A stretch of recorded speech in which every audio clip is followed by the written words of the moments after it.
విశాఖ గాజువాక కూటమి ప్రభుత్వం చేసిన తప్పులను ప్రశ్నిస్తే దాడులు చేస్తారా?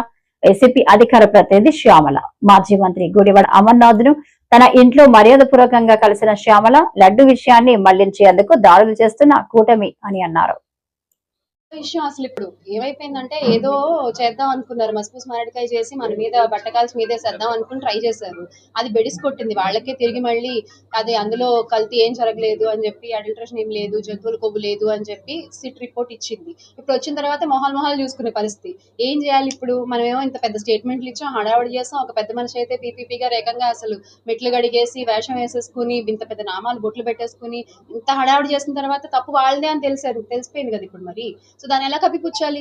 అందుకని చెప్పి ఈ దాడులు చేసి ఇలా ఇళ్ల మీదకి వచ్చి ఇలాంటివి జస్ట్ డైవర్ట్ చేసే ప్రయత్నం చేస్తున్నారు. పవన్ కళ్యాణ్ గారు ఎంత ఘాటుగా వ్యాఖ్యలు చేసినా ఆ పొగ ఆయన క్యాంపస్ ఆఫీస్ దాటి బయటికి కూడా రాదు. ఎందుకంటే వైఎస్ఆర్ కాంగ్రెస్ పార్టీ వాళ్ళ మీద ఆయన చేసింది తప్పుడు ప్రచారం అనే విషయం ఈ రోజున స్కూల్కి వెళ్ళే పిల్లల దగ్గర నుంచి ప్రతి ఒక్కరు మాట్లాడుకుంటున్నారు. చిన్న విషయమా అండి? మీరు దేవుణ్ణి కూడా రాజకీయానికి వాడుకుంటారా? లడ్డు అంటే ఏంటి? మీ ఇంట్లో చేసుకుని తొక్కులు లడ్డు అనుకుంటున్నారా ఏంటది? పవిత్రమైన తిరుమల లడ్డు అది. ఆ తిరుమల లడ్డు మీద ఇష్టం వచ్చినట్టు వ్యాఖ్యలు చేసి ఈ రోజున మీరు వైఎస్ఆర్ కాంగ్రెస్ పార్టీ హయాంలో కల్తీ జరిగిందని చెప్పి అబద్ధాలు ప్రచారాలు చేసి ఈ రోజు మీరు ఎంత పొగలు పెట్టినా పొగ మళ్ళీ మీకే అంటుకుంటుంది. అందరికి నమస్కారం.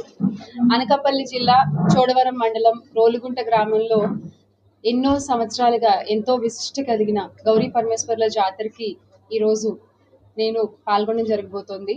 అందులో భాగంగానే డిస్ట్రిక్ట్ పార్టీ ప్రెసిడెంట్ అలాగే ఎక్స్ మినిస్టర్ గౌరవ శ్రీ గుడివాడ అమర్నాథ్ గారిని మర్యాదపూర్వకంగా కలవడానికి వారి నివాసానికి రావడం జరిగింది. చాలా విషయాలు ఉన్నాయి మాట్లాడడానికి. అయితే ఈ జాతర మహోత్సవంగా, జాతర సందర్భంగా ఇక్కడికి రావడం జరిగింది కాబట్టి ఈ రోజు ఆ జాతర పూర్తి చేసుకుని రేపు వైఎస్ఆర్ కాంగ్రెస్ పార్టీ ఆఫీస్ లో ఇక్కడున్న లోకల్ ఇష్యూస్ అన్ని కూడా అడ్రస్ చేయడం జరుగుతుంది. అది లడ్డు వివాదం నుంచి, గీతం భూముల దగ్గర నుంచి, ఉర్సాకి వీళ్ళు కట్టబెట్టిన 99 పైసలకి కట్టబెట్టిన భూముల గురించి, అన్నిటి గురించి కూడా సమగ్రంగా రేపు ఉదయం 11:30 గంటలకి వైఎస్ఆర్ కాంగ్రెస్ పార్టీ ఆఫీస్ లో మాట్లాడినాము.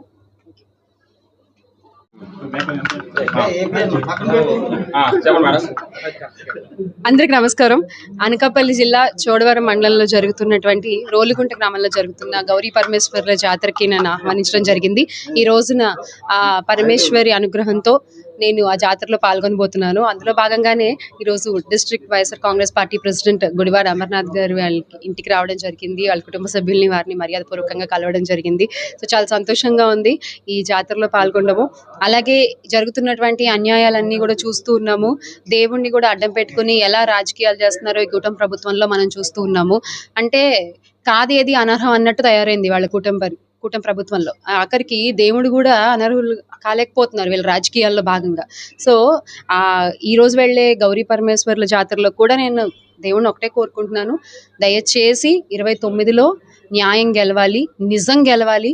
ప్రజలు ఆల్రెడీ అర్థమవుతోంది వాళ్ళకి ఎటువంటి కళ్ళబొల్లి హామీలు చెప్పి ఇప్పుడున్న అధికారంలోకి వచ్చారు, ఎలాంటి మాయమాటలు చెప్పి అధికారంలోకి వచ్చారు, ఎలా మోసం చేసి అధికారంలోకి వచ్చారని ప్రజలకు అర్థమైంది. అందుకే ఈ రోజు జగన్మోహన్ రెడ్డి గారు ఎక్కడికి వెళ్తున్నా, అది గుంటూరు కావచ్చు, ఇబ్రహీంపట్నం కావచ్చు, ఈ రోజు చూసుకుంటే జన సందోహం, జన సముద్రం రోడ్ల మీదకి వస్తున్న సంగతి మనం చూస్తూనే ఉన్నాం. ఇదేది కూడా అంటే మోసం చేస్తే ఇలా రారు జనాలు ఎవరు కూడా. అంటే మీ చంద్రబాబు నాయుడు గారు కూడా పర్యటనలకు వెళ్తా ఉన్నారు, పవన్ కళ్యాణ్ గారు పర్యటనలకు వెళ్తా ఉన్నారు. ఎవరు లేకపోయినా దండాలు పెట్టుకుంటూ నడుచుకుంటూ వెళ్ళిపోతూ ఉంటారు. చుట్టూ చూస్తే అక్కడే ఉండదు, అంత ప్రమోషనల్ స్టంట్. కానీ జగన్ అన్న విషయంలో అలా ఉండదు.